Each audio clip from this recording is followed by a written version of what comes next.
Any sound? Does anybody want to hear us anyway, do they? Testing the sound. You got the sound all right? 30 seconds. 30 seconds.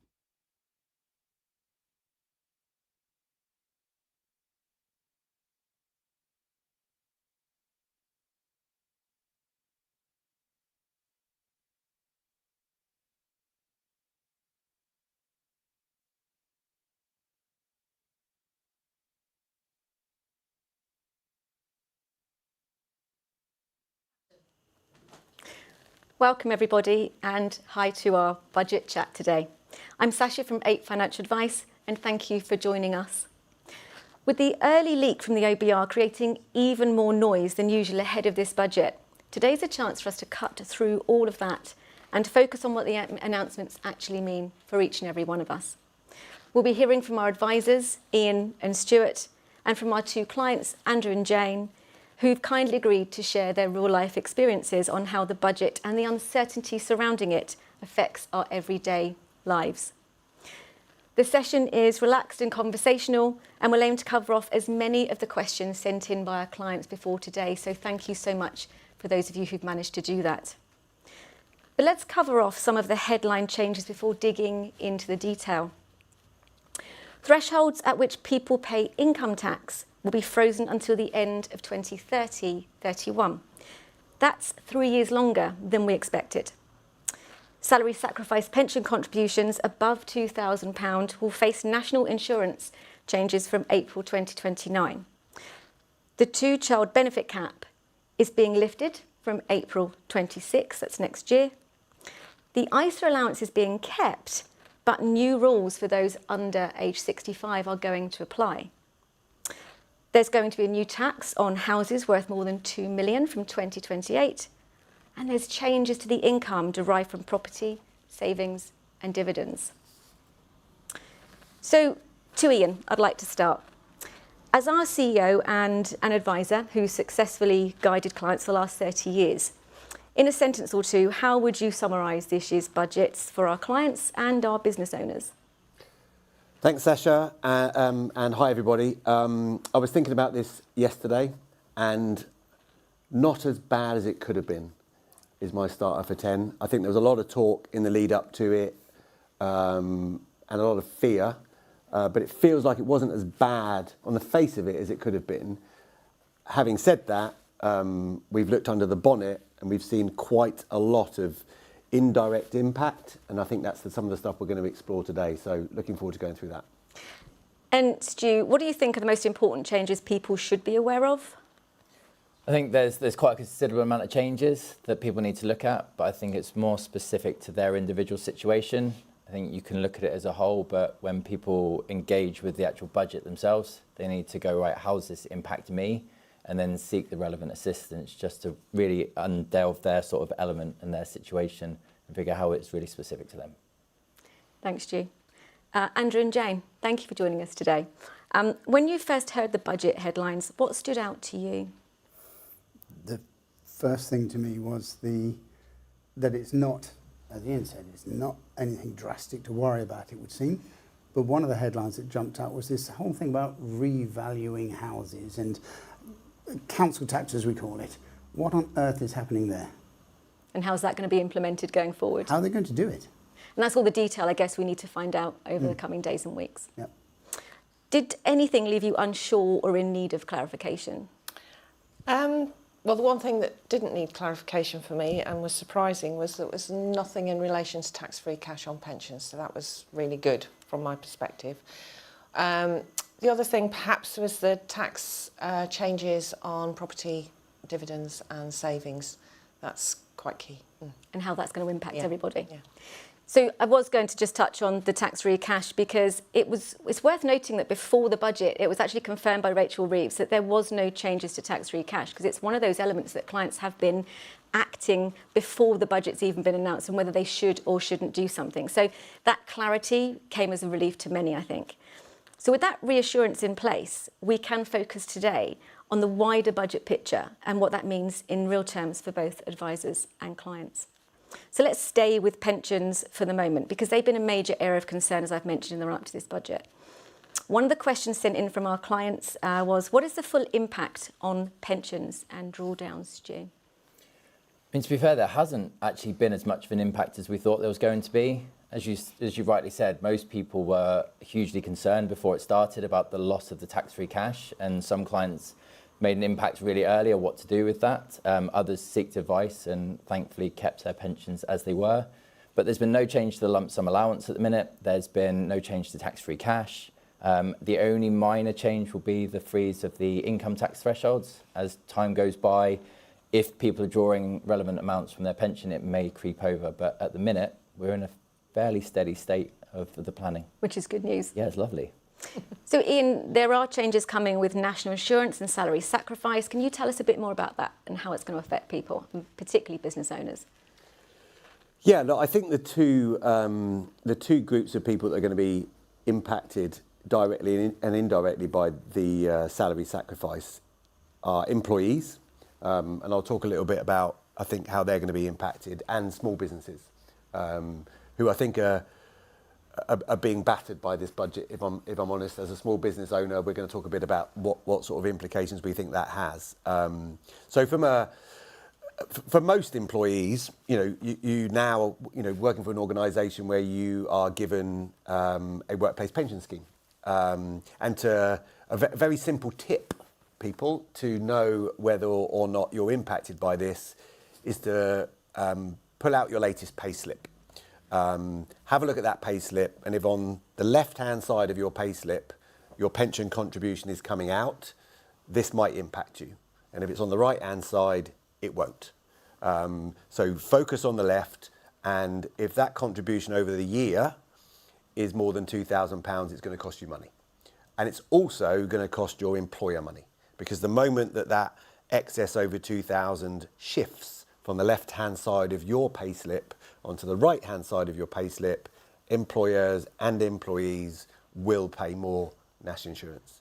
And we've done a little sweep check, didn't have very long to do it, but in a quick space of time, we've calculated that does have a negative impact on our business, and therefore that is an extra tax that our business will be paying from 2029 when it comes into play. So of course the message right now is probably maximising salary sacrifice over the course of the next 3 tax years. Thank you, Ian. I think you'll agree, Andrew and Jane, there's been a lot of noise around this budget. How has that uncertainty made you feel, and how important has it been to have someone that you trust to talk things through? Vital to have somebody that we trust to talk things through. There has been a lot of noise, a lot of speculation. We try to avoid that where at all possible. I'd much rather read it for myself, try to understand it, and then when I have questions, not if, I will call financial advisor and I will phone, in this case 8, and say, can you clarify this for me? And it is very reassuring to be able to do that. Thank you, Andrew. Another one of our questions sent in by a client was, what is the right strategy, given the changes, if you were on the edge of retirement, Stu? The edge of retirement is a fantastic place to be. I mean, it's you see straight away. It's a lovely, enjoyable place to be, and I think it's also quite concerning at some points for people, because they don't know what the future lies when they stop accumulating money. But if they are on the edge, theoretically, they should have probably already sought an element of advice so they understand what that means. They're not just taking into consideration their pensions, they're also looking at cash, other investments, and how to utilise that in the most tax efficient way. But at the minute, the budget hasn't really changed that as it stands. However, making sure that plan is in place is going to be massively key so that you can carry on benefiting into the future. So revisiting where they are with all forms of income, Everything. I'm guessing. Yeah, going back and looking over everything in a form of cash flow modelling, just to make sure that what you've got is being directed out in the most tax efficient way, and it's got the longevity to last, so that at least when you do come into retirement and you do step across that boundary, you're doing it in the most confident way possible. I think coming up to retirement is one of those big changes that clients go through. Yeah. Andrew and Jane, when you were approaching retirement yourselves, what kind of guidance or reassurance mattered most to you? It's having someone who has had the experience, because this is the first time for you as an individual when you're retiring. But having somebody to talk to who has seen it with other clients and can understand the emotion, because I found it personally very emotional, because I'm a natural born saver. I'm not a natural born spender. This is his job. So having somebody to talk things through and give me comfort was very reassuring. And the other thing that gave me comfort is I have a spreadsheet. And this spreadsheet, I just look quite frequently, I won't say how frequently, at the valuations of my pensions and investments. And it helps me to see the patterns that things go down and things go up.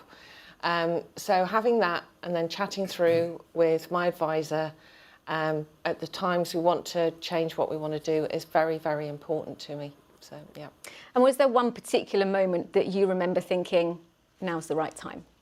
Yes. I'll let you take that. We were having a meeting with our financial advisors, and we were just having a general chat and looking at the numbers. And they were looking fairly positive. The question was then raised by Jane, well, does that mean Andrew can retire then? And the answer was yes. But there was no contact, that was it. Retire straight away, enjoy the life. And without that guidance, I think it would have taken a lot more time to pluck up the courage to say, we can do this. Because the two of us, yes, Jane's in charge of saving, I'm in charge of spending. But we had a good balance. So it's a shared responsibility. Very much so. Yes. Do you mind if I jump in, if that's right? I think you mentioned before about some of the concerns that kind of rose out of the budget. So this 2%, which is basically a 10% increase in taxation on savings income, dividend income and rental income. Actually, the compound impact of that on a plan over time is very significant. So knowing what the plan was and then literally remodelling it tomorrow with this in is going to be really important, because that drag over time, if not well planned out, could easily turn a yes into a no. Yes. Or a yes into a maybe, which is where we'll probably lean towards, but you'll need to do something different. And I think that's really, really key, that there is an impact. You need to address what that impact is and look at it from your own eyes to make sure that the plan still works. And do you think it gives clients real confidence when they visually see that? Oh, no, we have completely changed the way that we are looking after our clients, and essentially we're basing everything we do on the future. And I love kind of seeing clients who are very ambitious about their future, which is, can I retire? Yeah. But the strategy is that I want my last cheque to bounce. They're our favourite ones to model out, because we can calculate, even using these new taxes to come in, precisely what someone can spend on an annual basis to make sure that they achieve that strategy. Now, the good news is we've never had a client run out of money, so nobody's succeeded yet. I think you want to win. I'm working on it. And your wife doesn't. So because we listened in the past about the budgets as they've come along, we've come and said, what does this budget mean? We took it into consideration and it worked. Yeah. Because we listened, we took the advice. Yeah, agreed. So I'd like to bring in another question we've received, because it reflects how many people are feeling right now. And they've said, the current news, media and rumour mill obviously has an overall confusing impact on many. As a pensioner in retirement, I feel less freedom to spend than I did 12 months ago. Does that make sense? Am I being overly cautious? And should I still feel reasonably confident to enjoy life to the extent that I want to? I guess that's an honest and thoughtful question, and one that highlights the emotional side of financial planning. Stu, how do you deal with that when you hear a client talking to you like that? I think it brings back to everything we've been saying so far about the plan. I mean, when we get that sort of information and this massive impact from the press, you're solely driven by recency bias, and it forces you instantaneously just to think about what is important right now. And you lose that impact of going, well, I've sat with my advisor, I've looked at all of the different circumstances, the positions we can be in, and all of that tangible evidence that you've put into place is lost instantaneously just by thinking about what's happening now.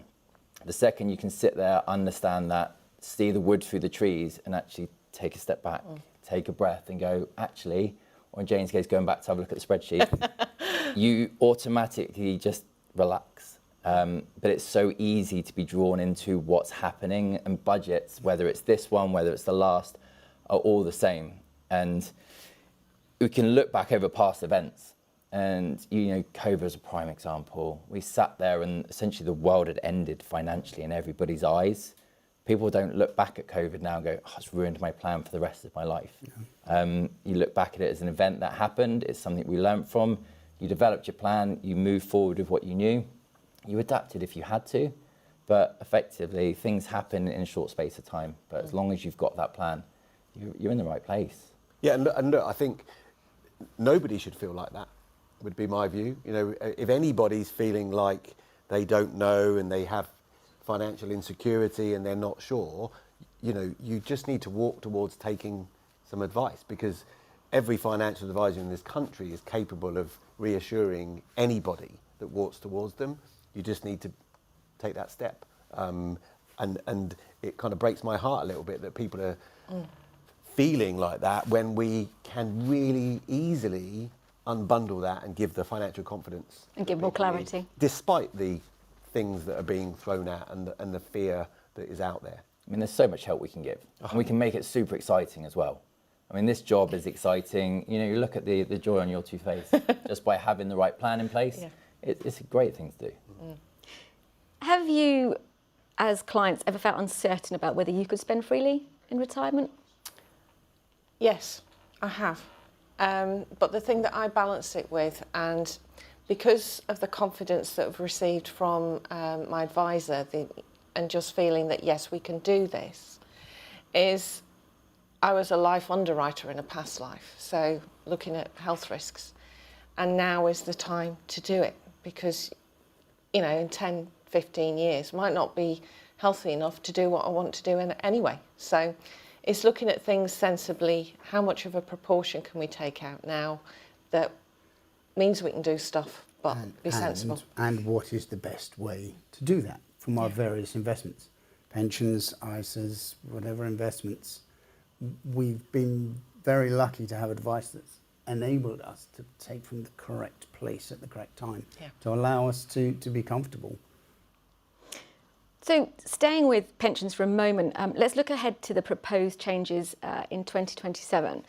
There's a strong possibility that pensions will be brought into the estate from an inheritance tax perspective as well. What more can be done to protect someone's pension pot from these changes?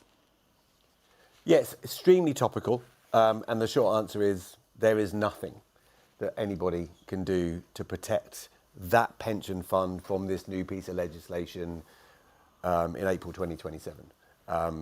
There's no magic wand, there's not something you can wrap this in, but what there is multiple strategies that could be deployed to use that money in a slightly different way.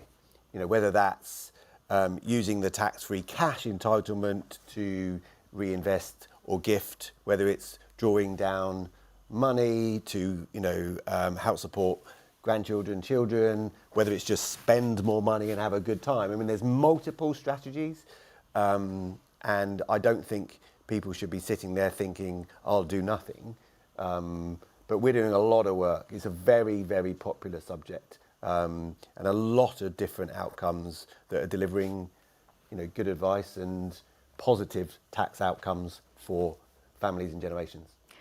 Which does bring us neatly on to inheritance tax. What are the headline changes in this budget?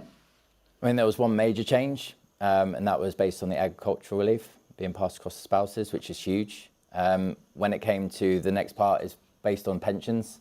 It was definitely reaffirmed within the budget that they're still looking to incorporate this in 2027. There was no changes to the lifetime allowance. Sorry, apologies. There's no changes to the nil rate bands, both across the normal one and the residential nil rate band, and no changes to the actual tax bracket of 40%. So at the minute, the agriculture was the biggest element, but not other many changes brought in at this point. Yeah, it feels like inheritance tax, got away with it There was a lot of talk about 7-year rules becoming 10-year rules, taking away, some of the other reliefs. But obviously, it may have got away with it, but the same people, let's be clear, that will suffer inheritance tax on their estate are actually going to suffer other taxes during their lifetime as a result of this budget. And it's actually quite a big change bringing the pensions in. 100%. That's been a Huge. great wrapper to use in the past for inheritance tax, Yep. and that's going to be lost as of 2027. Huge. So a lot of advice needs to be taken around that, a lot of planning to be done. Andrew and Jane, do you think of the talk of the IHT changes encourages people to do more planning in general, or do you think it's something that's just in the future? A lot of people think it's something for later. Nobody wants to think of their mortality. Nobody wants to really think about inheritance tax because it's my money. Why would I? But if you do want to pass something on to the next generation or the one after that, there's no time like the present. Start thinking about it, plan it. I think a lot of people don't because they don't like the thought. But actually, it is something that needs to be talked about. It really is, and planned. Stuart, inheritance tax is a very emotive subject. How do you talk to your clients about it? All starts with a feeling. It's asking them what they feel about the inheritance tax position, how they're planning on leaving it to the next generation. And a lot of people honestly don't think they have an inheritance tax problem until you start to really unravel and start to add everything into their estate. And then when you can understand what they've got and if they have a position, it's just kind of understanding what they want to do. Are they looking to leave more to HMRC and the Chancellor than they are their children? It's usually a big question to ask. And in most cases, the answers are no. So understanding whether they want to do stuff, whether it's within their lifetime, it's like warm hand gifting, so passing stuff where they can really see the benefit, whether it's passing elements into pensions for the next generation, or just spending more in some cases. But as soon as you get that real understanding of what their feelings are and thoughts, you can start to put a real plan into place to help drive it in the right way for them. So it's more that the government use that inheritance tax as a driver for that wealth to move it through the generations and keep it in the economy? Yeah, definitely, because you could sit there and you could kind of keep the money smuggled away, but by giving the opportunity that the government do to pass this intergenerational wealth down, it then does allow it to stimulate the economy in its own way, encourage the next generation to spend and allow you to pass it down without paying the inheritance tax. So back to another question from one of our clients in the audience. They ask, how much can you pay for a child's wedding without any penalty regarding inheritance tax? The simple answer is £5,000 per parent, so £10,000 for a married couple. And that is an outright gift, no 7-year rule. But clearly in 2025, that's probably not going to pay for an entire wedding. You need more parents. You probably need more parents. Yeah, I'm not sure how possible that is. It's £5,000 per parent. And what about other forms of gifting that we are allowed to do? Has that changed? Does that remain the same? What should clients be looking at? Nothing's changed. So whatever was allowed before continues currently. So if you're on a gifting train, as I would call it, you carry on that gift train. If you're not on the gift train, then there's a lot that can be done to remove capital and assets from the estate with no conditional tax attachments or timescales. So lots of relief out there to be used from an inheritance tax point of view. Is this anything you've both looked at in the past? Is gifting or moving assets? Yes, we've got a great nephew who's just gone through his first birthday, so we set up a pension for him last year. Which surprised some of our friends. Yeah. You can do what? Yes, we can put a pension in place for somebody who is this high. Well, actually, that high now. Hello, Jacob. And yes, it can be done. And we've been discussing IHT, and it seems the consensus appears to be it's pretty much optional. If you plan properly, IHT can be almost entirely mitigated. With good planning. With good planning. So are there any less obvious changes in the small print that we could be caught out by? We've had a client write in asking specifically about business relief and entrepreneurs relief. Yeah, so it's very interesting unbundling the headlines and looking beneath it. And the bit I probably want to focus on here is the small and medium business, who drive our economy fundamentally. So small businesses are going to suffer as a result of this budget. They're going to see an increase in national insurance, as a result of the salary sacrifice changes.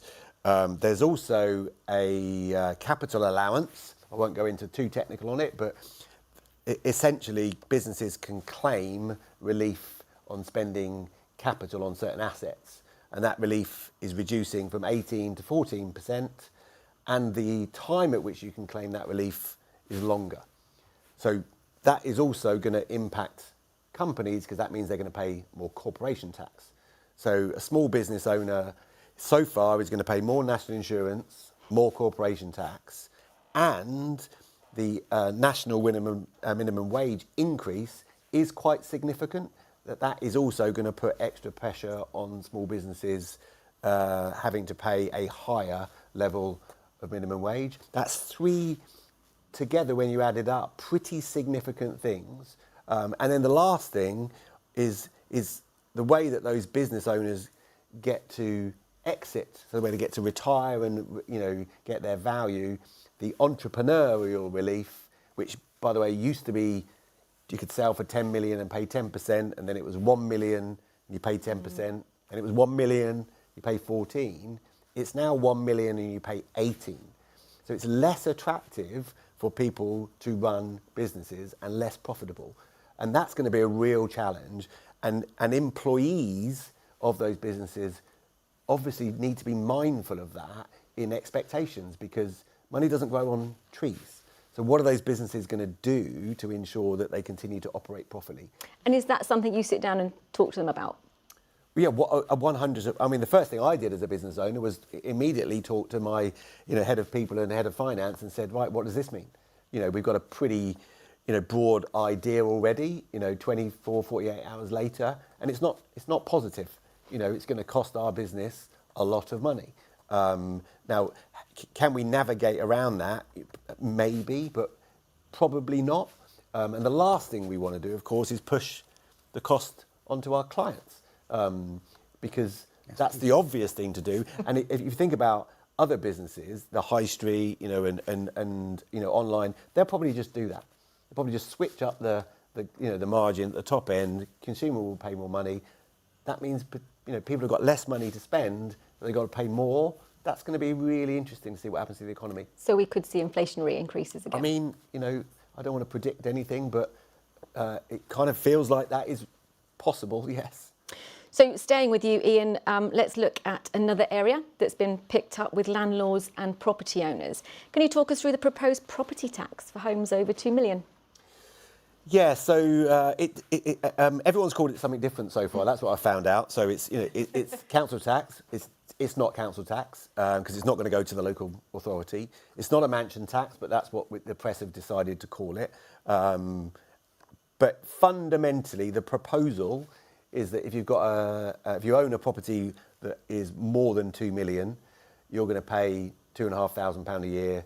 If it's more than 2.5, you're going to pay more. And if it's more than 5, you're going to pay £7,500 a year. And I think what's interesting about it is it's 2 years away, so 2028. It is said to impact 140,000 homeowners, and that the revenue that will generate is £400 million. And immediately you think, well, how are they going to do that?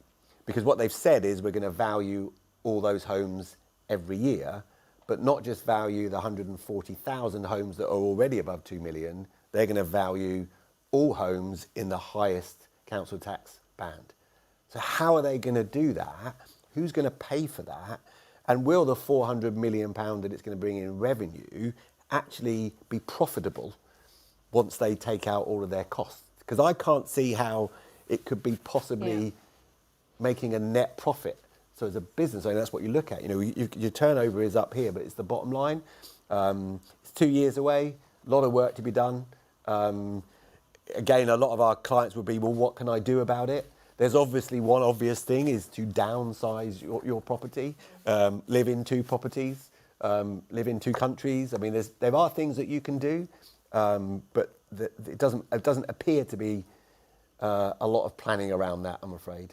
Just come out of the blue, that one. Absolutely. I mean, it's been talked about, a wealth tax, tax capital, been talked about for years and years and years. So I'm actually not surprised there is a form of wealth tax. I'm just surprised that it's one specifically related to property that only generates £400 million a year, which really isn't a lot of money in the context of a £36 billion tax raise.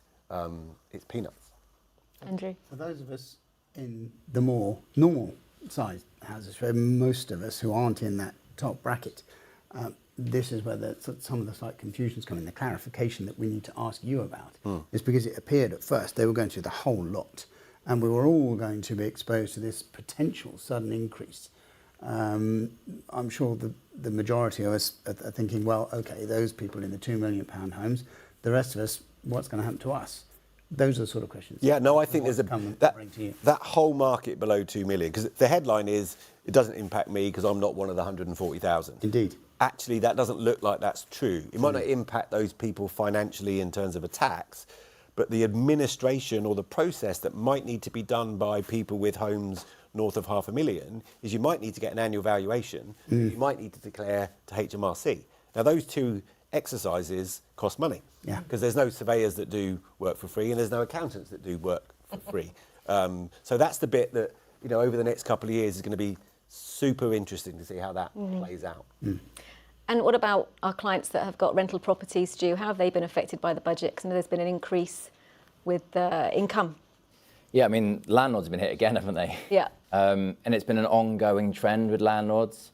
If you think and you go all the way back, it was a very sensible thing for people to have property, to rent it out, because the benefits that came with it were nice. You got relief on your interest for your mortgage. The CGT on the property wasn't so high, and there was a constant demand for rental properties.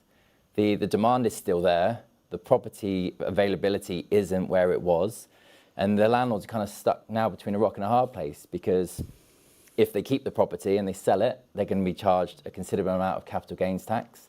And a majority of the properties that clients have got, or those that we see, have had them for a long period of time. They don't have a mortgage against them anymore. So to sell them is going to cost them significantly in capital gains tax. If they keep them, then the increase in income tax they're going to have to pay over the next couple of years is quite substantial. So again, removes the appetite. And going back to what Ian was saying before about consumers, all that's going to happen now is that increase is going to be pushed up and pushed onto the people taking the rental property. So again, it's where do they go? So let's broaden that conversation then and look at other forms of investing, in particular ISAs and the role they play as well.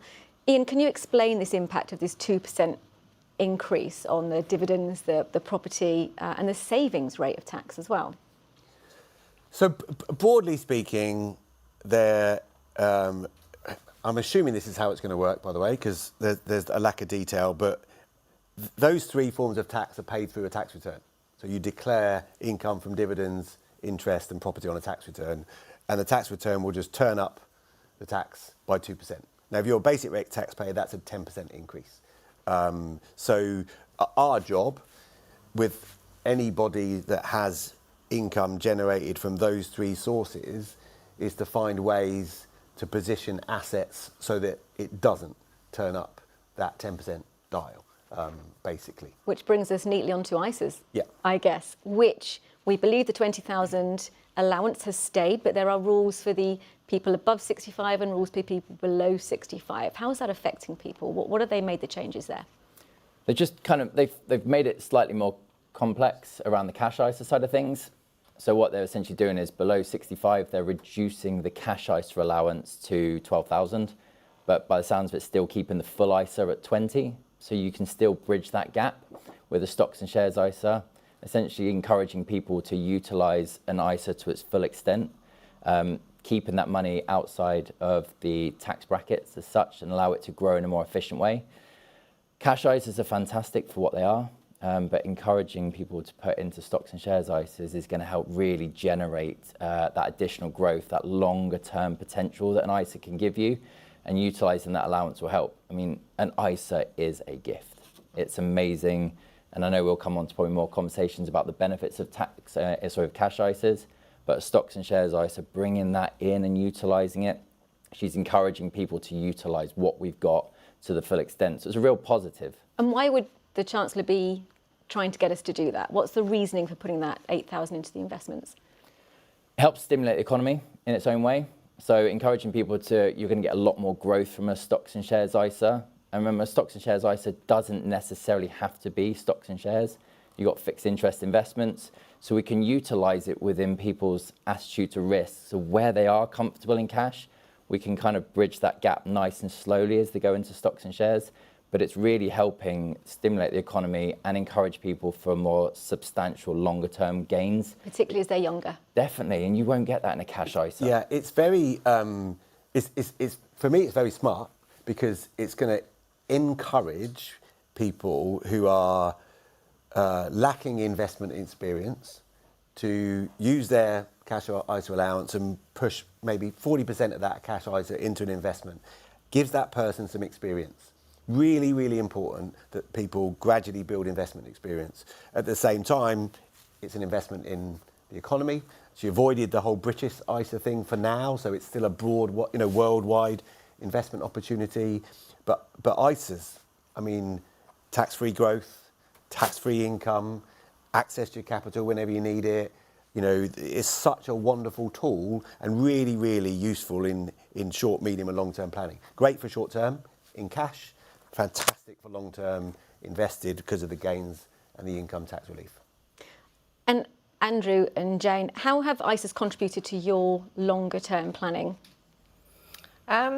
Essentially, I'm going to reiterate what Ian said. It's the fact that you start small, and because as I said, I'm a saver, so money in an ISA, not touched because I'm saved. So, but now we're in retirement, it's just helping us have that flexibility and the knowledge that we can pull, I don't know, we need to do something emergency-wise on the house, I don't know, get a leak or something. You can just pull that money out. It's unplanned, but you're not going to be penalised with taxation. Yeah, it has given us terrific flexibility. We have had occasion to call on it once or twice. And to know that it's still growing, it's not just sitting under the mattress or in a cupboard. It's growing, it's working, and to be able to take it out reasonably quickly, a matter of days, has really been very beneficial for us. We appreciated having it. We've received this next question from a client who are asking, are we still able to transfer old ISAs without the level being capped? Yeah, I mean, simplistically, you are free. Everybody is free to move ISAs from provider to provider, from cash to investment, from investment to cash. It's unlimited, it's up to the value of your pot, and it doesn't use the 20,000 or the 12,000 or the 8,000 allowance. So it's again, another added layer of flexibility that you can move those assets between classes based on your current situation, based on the climate, based on markets, interest rates. Brilliant. Stuart, does this budget alter any of your usual guidance around pensions, ISAs, inheritance tax? Yeah, definitely. I think in all senses, because when you're building a strategic plan across everything, you need to start with the basics of the emergency cash. So where a lot of people would have held more in cash, once they exceed this personal savings allowance, the increased tax rate they're going to pay can have a bit of a detriment. So utilising the cash ISA for the emergency pots we've discussed, and then potentially utilising the safety of premium bonds, where you've got guarantee of the money, helps with the element of what you're doing to protect that initial cash, but then rolling up across the ISAs, like we said, in the more specific stocks and shares, and then utilising, especially as we go into 2028, that difference with the salary sacrifice and how people are going to save into their pensions from that point is going to be a huge, huge plan over the next kind of 2 to 3 years of how to do it in the most efficient way, as well as those that are fortunate enough to have unit trusts. The tax on those as well is changing. So it's how we utilise that on a yearly basis to build the full plan across everything. Ian, is there anything people could have misunderstood in this budget? For me, the biggest thing is maybe not understanding the indirect impact of the budget. Because it's very easy to look at the headlines and see big numbers and high levels of assets and to talk about vehicles and pensions and actually think, well, none of that impacts me, all of which could well be true. But indirectly, it does feel like if you're working for an organisation and it's a small business in this country, it might be tough for a few years. And it might be a roll up your sleeves and get stuck in kind of time for people. You know, galvanising and getting businesses working smarter and better, and that's going to be needed. And that is an indirect impact, I think, that people are going to feel. And they might also feel that the cost of living and the cost of goods probably going to go up, to be honest with you. I can't see a world where it doesn't.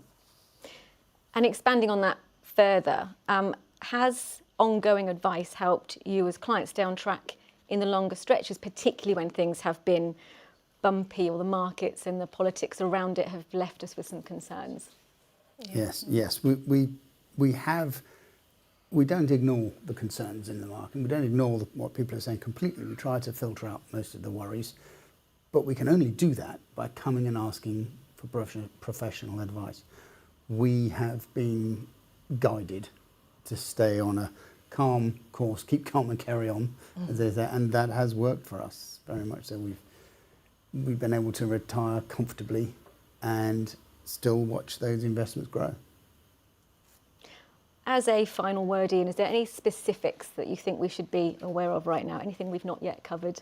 Yeah, I think one certainly area that impacts quite a lot of our clients is around investing in venture capital trusts, so VCTs. We use these tools as a really, really good tax planning vehicle. Gives great relief and gives tax-free income in retirement. The government are reducing the relief on that from April, from 30% for every pound you invest to 20%.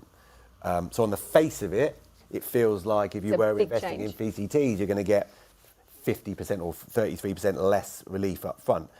However, again, looking under the bonnet, what they've done is they've also broadly doubled the amount that companies can raise and the amount of times, if you like, that those companies can come back and raise more capital. That's actually quite positive, because if you've got a wider market to invest the money, then the probability of better outcomes, better returns increases. So it might feel like it's more than feels like it's an actual loss, but in reality that might be a loss that ends up potentially being offset with some gain. So we need to watch that. And again, lots of clients where we've modelled decades of planning around relief, we need to change those models, when we next meet our clients and see how that impacts whether they can do what they want. So a lot of to-dos from today. A lot of to-dos. We've scratched the surface of this. There's some positives, some negatives, but the key here is to revisit, go through, look at your cash flow modelling and just check where you are. Would that be about right? Definitely. Understand 100%. What you've got. Yeah. Thank you. So just to close then, thank you all so much for joining us today. I hope it's been of use to you all. Budgets can feel overwhelming and the headlines rarely tell the full story. What really matters now is how these changes apply to your own circumstances, your goals and your long-term plans. If today has raised any questions, or if you'd like a personalised breakdown of how the budget will affect you, please reach out. We're always here to help guide you through the tricky times and make sure you feel confident about your financial future. Thanks again for being part of the conversation. Thank you, Ian. Thank you, Stu. Thank you, Andrew and Jane. And for all those that wrote in, have a great rest of your day.